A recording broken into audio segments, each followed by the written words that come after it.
معلومه انا عرفت.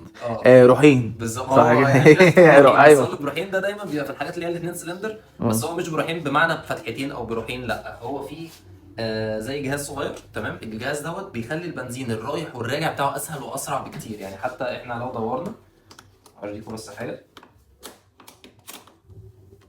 بسم الله.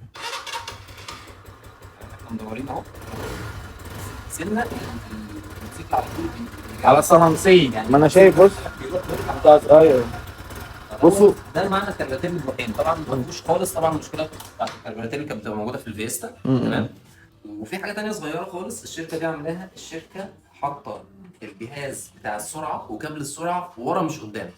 دايما بيبقى في العجله اللي قدام في الدايو كابل السرعه وجهاز السرعه في العجله اللي ورا مش في اللي قدام. اوكي. يعني لو جينا هنا مورا، معلش معرفش انت هتبقى شايف ولا لا، شايف السلك اللي نازل من هنا؟